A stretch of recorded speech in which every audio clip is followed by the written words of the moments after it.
देश की वित्त मंत्री आदरणीय सीतारमण जी ने संसद में जो बजट प्रस्तुत किया है, माननीय प्रधानमंत्री जी आदरणीय मोदी जी के नेतृत्व में 2014 से लेकर के और अब पूरे 10 साल में जो देश की प्रगति के दिशा में एक ऐतिहासिक मुकाम को हासिल किया है। निश्चित रूप से जो इस साल का बजट है, ये बजट प्रधानमंत्री जी का जो संकल्प है कि 2047 तक आज़ादी के जब देश 100 वर्ष पूरे करे, तब ये देश विकसित राष्ट्र के रूप में खड़ा हो, स्वावलंबी राष्ट्र बने, आत्मनिर्भर राष्ट्र बने और नए भारत की जो संकल्पना है उसके आधार पर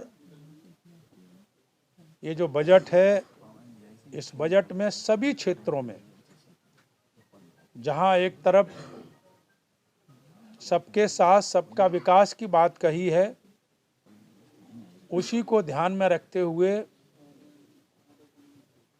महिला, युवा, गरीब और किसान, इन चारों के कल्याण के लिए जो पिछले 10 साल से योजनाएं चल रही थीं, उन योजनाओं को और मजबूती देने के लिए और उनको सशक्त बनाने के लिए हर क्षेत्र में एक संकल्प के साथ आगे बढ़ने का ये बजट है। ये बजट जहां एक तरफ गरीबों के कल्याण के लिए, चाहे वो प्रधानमंत्री आवास योजना हो, चाहे उज्ज्वला हो, चाहे सौभाग्य योजना हो, और चाहे राशन वितरण का काम हो, ये सब गरीबों के विकास के दिशा में ये महत्वपूर्ण बजट है। वहीं जो मनरेगा के क्षेत्र में भी इस साल बजट बढ़ाने का काम हुआ है।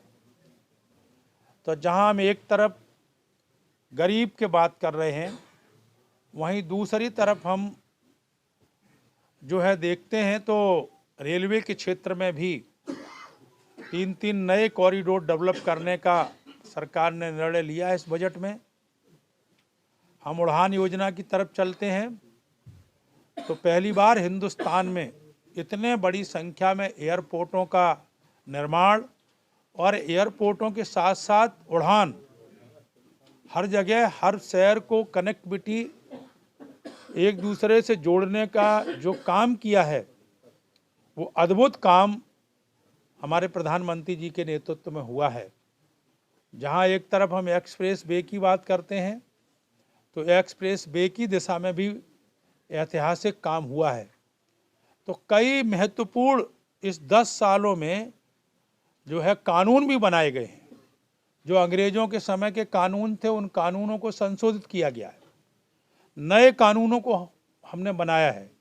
और आने वाले समय में जब हमारी तीसरी बार सरकार मोदी जी के नेतृत्व में बनेगी, उस सरकार में एक पूरा ढांचा तैयार किया गया है कि विकसित भारत का जो संकल्प है मोदी जी का, उसको हम पूरा कैसे करें।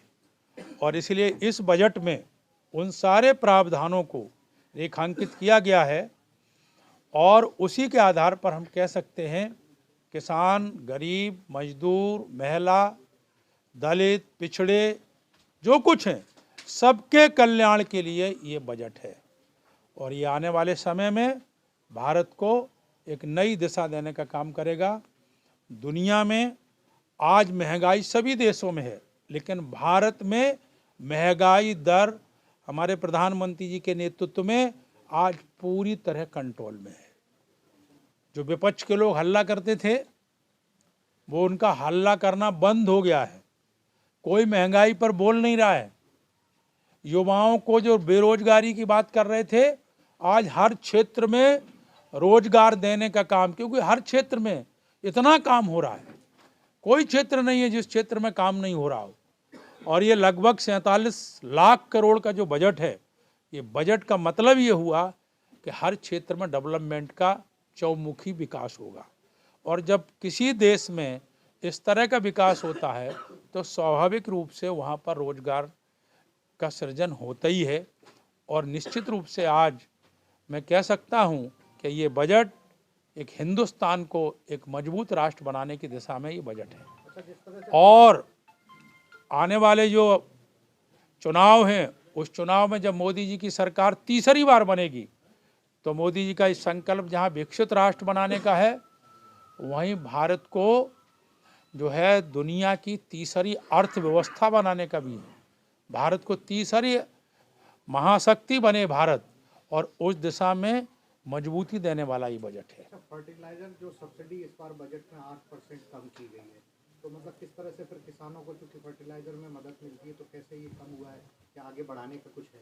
नहीं, देखिए, फर्टिलाइजर के क्षेत्र में आपको पता है कि हमने, सरकार ने कई तरह की, एक तो नैनो यूरिया के माध्यम से, और प्रधानमंत्री जी का ये परिकल्पना है कि हम जो ड्रोन सिस्टम से गांव-गांव में जो है ये जो नैनो यूरिया है लिक्विड में, वो हम सस्ते दामों में उपलब्ध कराएंगे और उससे उत्पादन क्षमता बढ़ेगी और किसान को नुकसान भी नहीं होगा, फसल को कोई नुकसान भी नहीं होगा।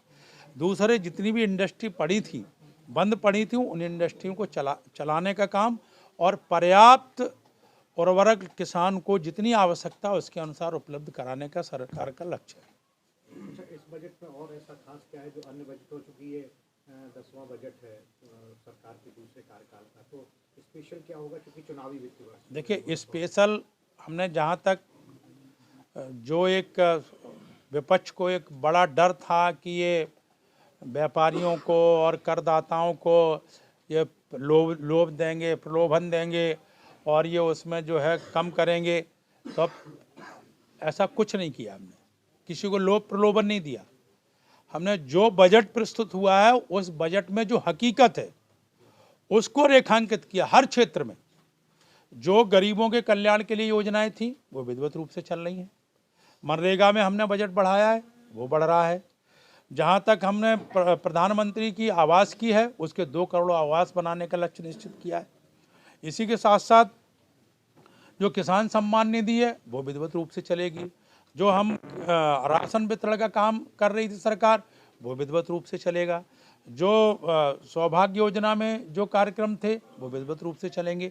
जितने गरीबों के कल्याण के लिए, किसानों के कल्याण के लिए योजनाएं थीं, उनको बढ़ाया गया है, उनको विधिवत रूप से उनको संचालित रखा गया, किसी को बंद नहीं किया।